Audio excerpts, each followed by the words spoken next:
तर आज उमरखेडमध्ये मोठे पक्षप्रवेश जे आहेत ते या ठिकाणी झालेले आहेत। तुम्ही आज सुद्धा या ठिकाणी आलेले आहेत। राजकारणातील त्रिमूर्ती आज भाजपत प्रवेश करताय, काय सांगा? आज उमरखेड करता आणि भारतीय जनता पार्टी करता महत्त्वाचा दिवस आहे।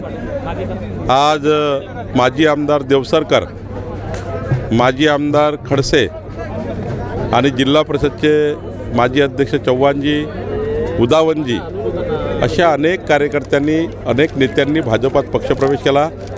आमचे भाजपाचे नेते नितीन भुतळाजी असतील, उत्तमराव इंगळेजी असतील, नामदेवराव ससानेजी असतील, महादेवराव सुपारीजी असतील, या सर्वांच्या नेतृत्वात आणि खास करून नितीन भुतळाजी यांनी या ठिकाणी पुढाकार घेतला।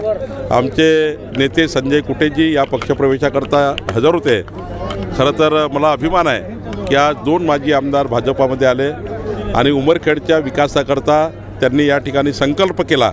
निश्चितपणे भारतीय जनता पार्टी आणि आमचे महाराष्ट्राचे मुख्यमंत्री देवेंद्र फडणवीसजी यांनी सर्वांनी यांना शुभेच्छा दिल्या आहेत आणि विकासाचा जो संकल्प घेऊन आमचे देवसरकर खडसेजी आले आहेत, त्यांनी निश्चितपणे आम्ही त्यांना पुढे नेऊ। सुरेश दसांना काळे झेंडे जे आहेत ते दाखवण्यात आले आहेत। धनंजय मुंडे समर्थकांनी काळे झेंडे सुरेश दसांना दाखवले। मी ऑलरेडी सांगितलं आहे की याबद्दल आता मी वारंवार बोललो आहे। यापेक्षाही काही महाराष्ट्रामध्ये अत्यंत महत्त्वाचे विषय आहेत ते बोलू। धनंजय मुंडेंनी राजीनामा द्यावा अशी मागणी धस करतात, मग सरकार असताना राजीनामा वारंवार सांगतो आहे की तुम्ही यातनं बाहेर निघा। आता ते माननीय अजितदादा, माननीय देवेंद्रजी, माननीय एकनाथजी बसून योग्य निर्णय सरकारचा करताय। आज खऱ्या अर्थाने महाराष्ट्राच्या 14 कोटी जनतेचा विकासाचे प्रश्न महत्त्वाचे आहेत आणि महाराष्ट्रामध्ये आपल्याला जो संकल्प आम्ही केला विकासाचा, तो संकल्प आम्हाला पुढे न्यायचा आहे।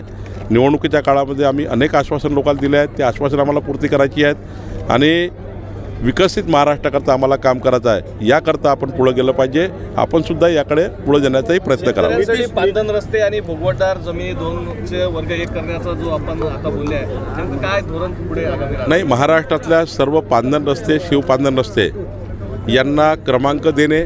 आज क्रमांक नाही आहे, जसे गावाच्या रस्त्याला क्रमांक आहेत, MDR क्रमांक आहे, स्टेट हायवे नंबर आहे आणि सर्व शिवपांदनांनी या पांदन मोजमाप करणे आणि आज कमीत कमी शेतातला जाण्याचा रस्ता पक्का करून देणे।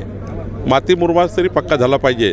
शेतकऱ्याच्या शेतातला जोपर्यंत रस्ता, पांदनचा रस्ता चांगला होत नाही, शिवपांदन चांगले होत नाही, तोपर्यंत शेतकऱ्याच्या पिकाला त्या ठिकाणी मार्केटमध्ये आणण्याकरता न्याय मिळणार नाही। शेतकऱ्याचा रस्ता, पांदन रस्ता हा बांधणे म्हणजेच पुढे जाणे आहे।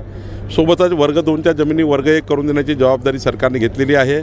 शेत जमिनी ज्या शेतकऱ्याकडे आहे त्या वर्ग 2च्या वर्ग 1 झाल्या पाहिजे, याकरता एक मोहीम राज्य सरकार करणार आहे आणि निश्चितपणे आम्ही यामध्ये वर्ग 1 जमिनी करून देणार आहोत। महाविकास आघाडीच्या गावांना निधी नाही केलेला आहे। महाविकास आघाडीच्या जे गाव आहेत ताब्यात त्यांचा टार्गेट कर अशा पद्धतीचं वक्तव्य देखील त्यांनी केलं आहे। नाही, नितेश राणे त्या ठिकाणी बोलण्याचा अर्थ त्यांचा असा नव्हता। मी बोललो नितेश राणेशी।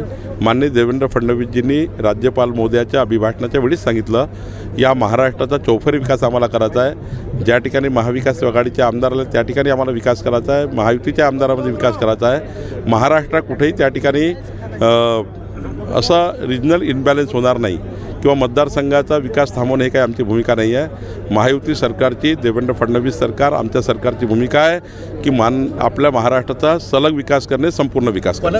पणन मंत्री जयकुमार रावल यांनी सांगितलं की नाफेड मार्फत सोयाबीन खरेदी करू, मात्र अद्यापपर्यंत खरेदी सुरू झालेली नाही आहे, शेतकरी प्रतीक्षेत आहे। आपल्याला चुकीची माहिती आहे। या महाराष्ट्राची विक्रमी खरेदी सोयाबीनची, तुरीची नाफेडणी केलेली आहे, सरकारच्या माध्यमातून केलेली आहे आणि आत्तापर्यंतच्या 20 वर्षाच्या खरेदीमध्ये यावर्षी सोयाबीन खरेदी सर्वात मोठी होती आणि आता तूर खरेदी सुरू झालेली आहे। कुठेही शेतकऱ्याचं सोयाबीन किंवा तूर घरी राहणार नाही याची काळजी सरकार घेईल। Thank you sir.